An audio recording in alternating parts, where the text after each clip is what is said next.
Washington Commanders fans, NFL draft nerds, welcome in. Fired up for this show. We've got a Commanders mock draft, 7 rounds. Love doing these team-based mock drafts. I really like helping teams push things forward into the future, offering hope for some teams. It's funny how different it is for these two conference championship runner-ups, right? The Bills, it's like, how do we get past the damn Chiefs? The Commanders, it's like, all right, we have all this cap space. We have all this young talent. We have a great young core. In year one, we made it all the way to the conference championship. How do we push this thing forward? It's all about excitement and hope and optimism.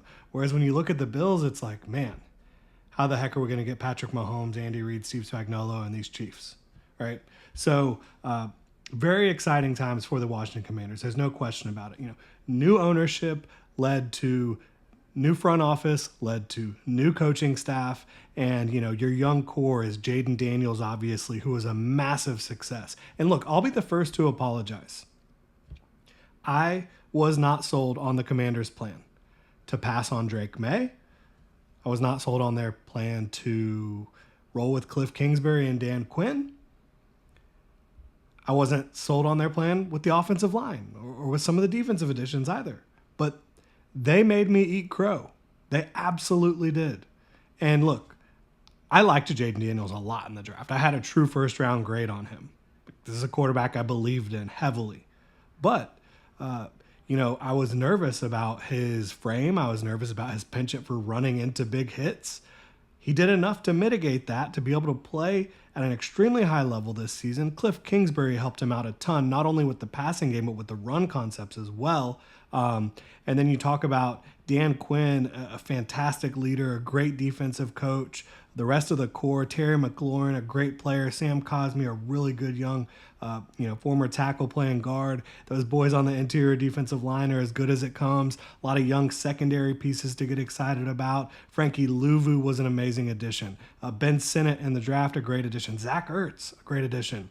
And now they have almost $80 million in cap space to play with. There are certainly some guys that are contributors that are set to hit free agency, and you do have plenty of needs on this roster. Like, even though they made it to the NFC Championship game, they were not prepared to win that game. And I think part of that is youth, and part of it is you do need to upgrade some spots in this roster. There's no question about it. They exceeded probably even their own expectations. So you look at almost $80 million in cap space, plenty of needs. You need a starting edge. You need a starting wide receiver with Terry McLaurin. You need a starting cornerback outside, in my opinion, opposite Lattimore. Now, could that be Sainer still? Yes, it could. But I think ideally you have Quan Martin, Mikey Sainer still, these guys kind of more in the middle of the field, nickel, safety, those types of roles. I think you need a starting linebacker. Bobby Wagner is said to be a free agent. He is up there in age, and he played a very specific role for the Washington Commanders. I think you can upgrade there, and get somebody that you can build around long-term. Offensive tackle, maybe the biggest need, in my opinion. I think you look at the guys you have, and can you get by with them? Yeah, probably. I mean, you can get by. You can get by with Andrew Wiley and Brandon Coleman you drafted last year. But the way I look at it, I would kind of like to kick Brandon Coleman inside to guard. I don't think Nick Allegretti is necessarily a long-term starter. I don't think Andrew Wiley is certainly a long-term starter at tackle. So I think you could upgrade both tackle spots and then by doing so, potentially upgrade your guard situation as well for the Washington Commanders. Now, how do I want to go about this, right? I think when you talk about starting edge, you probably go after that in the draft because there is just a wealth of really talented edge players in this 2025 NFL draft class. Starting wide receiver, there's not a more valuable contract than a really talented wide receiver on a rookie deal outside of the quarterback position, right? And you can have both of those if you go get yourself a talented starting wide receiver in the NFL draft to pair with Terry McLaurin. And that's no slight at, Luke McCaffrey or anything like that, but I think you can definitely stand to go do that. Again, cornerback, I think you can get by with what you've got, but I think I would probably go sign one, a veteran cornerback to come play. Doesn't have to be top of the market, but you've got guys out there like Charvarius Ward, Carlton Davis. I love DJ Reed from the New York Jets. Paulson Adebo. There's a lot of different options out there that you could potentially go pursue as legitimate starters. Linebacker, I would probably sign one unless the draft really kind of dictates that we have a really good option there. Maybe sign one and draft one. And then offensive tackle, I think you're probably hitting that at least once in the draft. I think you could upgrade your specialist situation, kicker for sure. Bring back Jeremy Chin, bring back Zach Ertz. You could bring back any of your starters from last year, for the most part, and feel good about them. But I think you need to, Dante Fowler had a pretty good year overall. But do you want him to be your starter or do you want him to be a rotational player? I would rather him be a rotational player. Maybe you can get that done. Maybe you can bring him back, right? But also go address edge in the draft. So that's what I'm looking at. As long as this team has Jaden Daniels, Terry McLaurin, Dan Quinn leading the thing, and for now Cliff Kingsbury sticking around, I don't think that they're going anywhere. I think they're going to still compete at a high level and push this thing forward and really grow. So with all that said, we are going to head over to NFL Mock Draft Database, and we're going to get this mock draft going. Really excited. First pick for the Washington Commanders is at 29. You have 61, 79, 148, 207, 238, and 249. So obviously, early on, we're talking about those positions I mentioned, right? Offensive tackle, wide receiver, edge. We signed a cornerback in free agency, so we're feeling okay about that. So we're not going to force anything. We're going to let the board speak to us here. We're going to try to find the best values we can to push this thing forward. We're not going to say we have to have offensive tackle, so we're taking Josh Connerly no matter what, right? That's not how we're going to play this game. That's certainly not what we're going to do. Matthew Golden, I think, is a great value here. Unbelievable value at wide receiver at 29. I think he should go earlier on in the 20s, maybe even the teens in this draft. Got Murray walking around here. Might be trying to join the party here in a second. At edge, Nick Scorton would be unbelievable steal here at this point in the draft. I think you look at Donovan Ezraku is a really good value at this point in the draft at edge.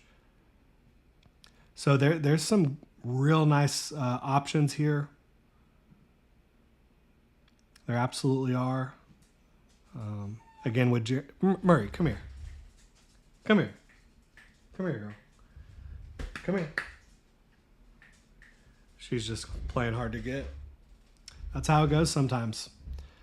All right, so I got to go Matthew Golden. And I know folks might say there's a bigger need, but I don't think that there's a better fit for this offense and continuing to push things forward with Jaden Daniels than Matthew Golden, who is a terrific route runner. Really terrific route runner. Explosive, agile, great at tracking the ball down the field and adjusting to the ball in the air. He's got a little bit of yak ability to him as well. I think he would complement Terry McLaurin in this offense at an extremely high level and be able to do a lot from a schematic standpoint. So that's the direction we're going to go. Josh Connerly, for me, I don't have a clear vision for how he's going to develop. He has all the traits. He absolutely does. And if you're just going to sit here and say who has the most prototypical traits at left tackle outside of Josh Simmons, yeah, she's really just getting on the nerves here. Outside of Josh Simmons, I do think it's Connerly, but at the same time, there's a lot of question marks about his projection and his consistency. So at pick 61, where are we going with the Washington Commanders?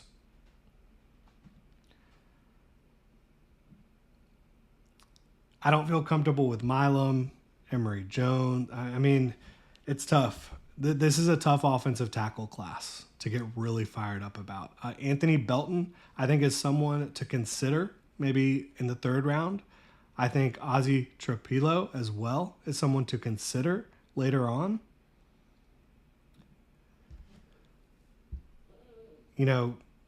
This draft class doesn't necessarily align with the needs the very best. Kyle Kennard and Jared Ivey are probably good values at this point.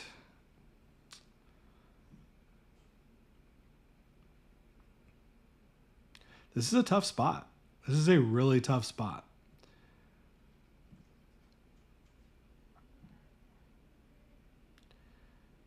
Is there an edge sitting down here somewhere? And I go based off of my value board, not what NFL Mock Draft Database or anyone else thinks here.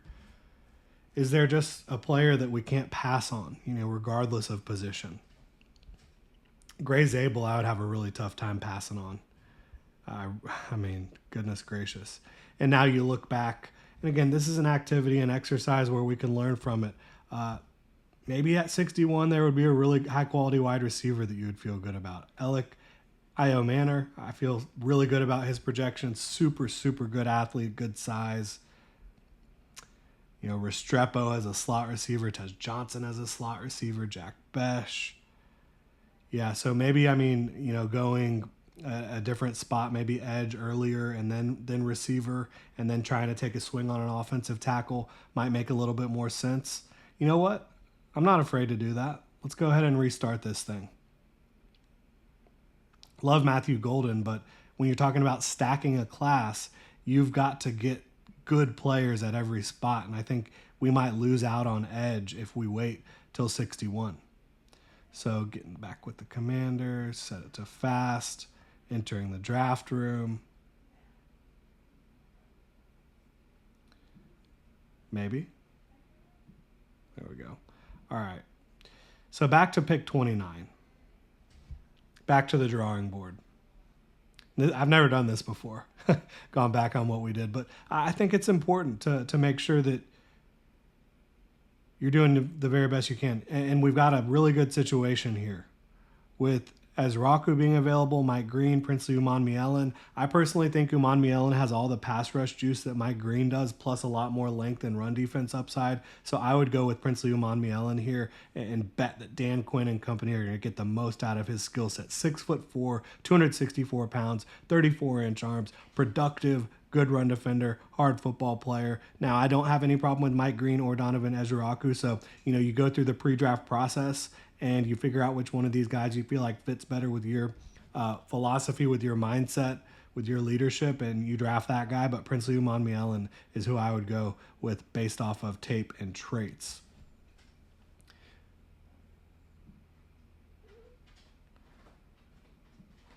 At wide receiver now, Alec is still there. Oh, Jaden Higgins. I got to go Jaden Higgins here. Murray, are you trying to hang out? No.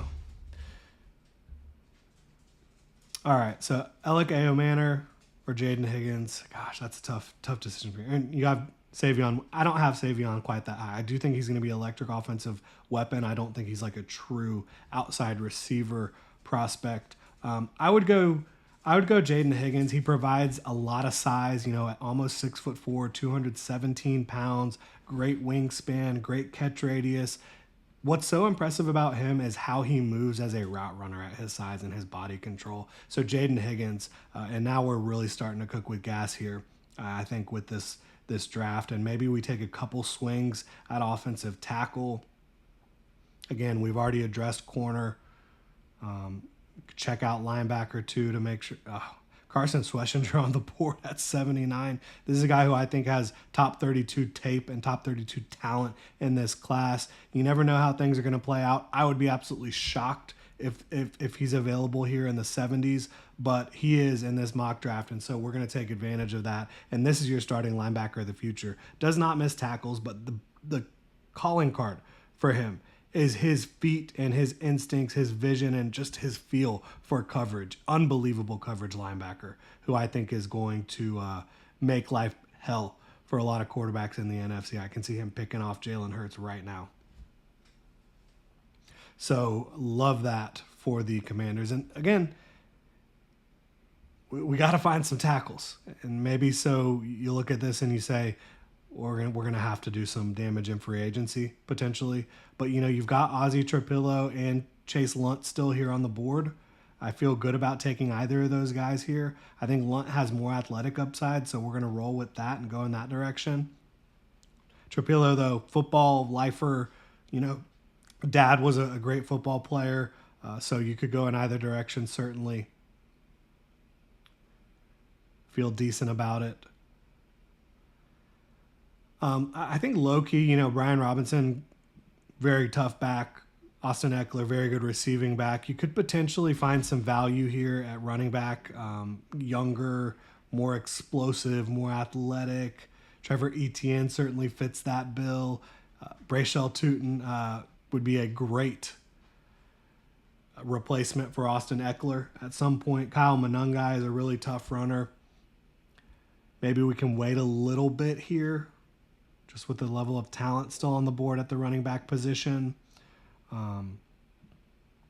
You could certainly look at corner for the long-term need there. I love Upton Stout, and he played all over the place, but he's kind of another one of those guys you want in the middle of the field, probably playing nickel because he's under 5'9", playing nickel or playing safety for you. But he's a really fun football player. I would not mind looking at offensive tackle for a second straight pick.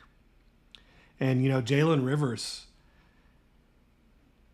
I don't mind taking a swing on a Jalen Rivers here. I think he has a chance to give you some really solid play. Probably a swing player at worst, whether it's at guard or tackle. I think he has a shot to be that for you.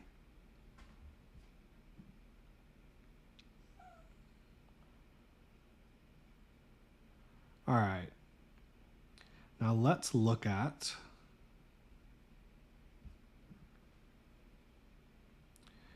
corner. I'm not really feeling anything here necessarily.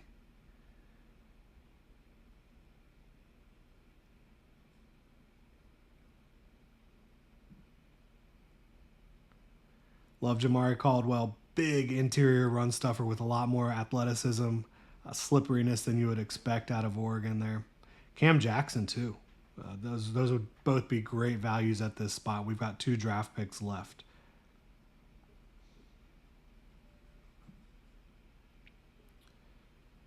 You could add another receiver. You could certainly stand to do that. I don't know that you need to.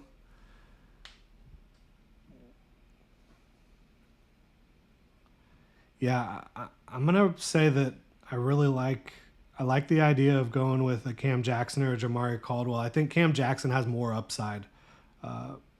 So let's go with Cam Jackson out of Florida. And, don't mind me wearing my Florida Gators t-shirt right now. Dan Quinn's got plenty of those, right? So 249, last pick of the draft here. Is there a corner we can take a swing on? Jason Marshall. I think that would be a great swing, quite frankly. Somebody who, at Florida, coaching on the defensive side of the ball, development has not been the very best. I think that Jason Marshall could certainly be in play here. I think he'll be off the board before this, but I think Cam Jackson will as well. But let's just make sure we're going to try to get the very best value we can. Yeah, running back's still an option.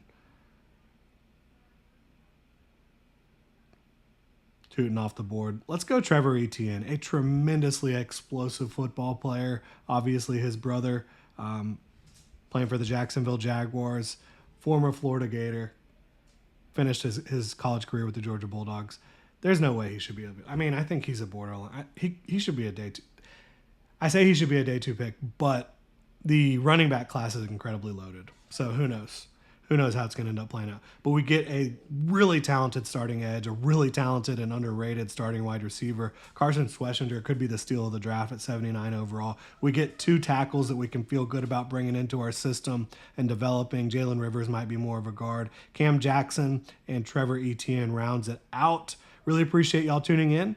If you're a Washington Commanders fan, let me know what you think in the comment section below. If you enjoy the content, please like and subscribe, and y'all have a good one.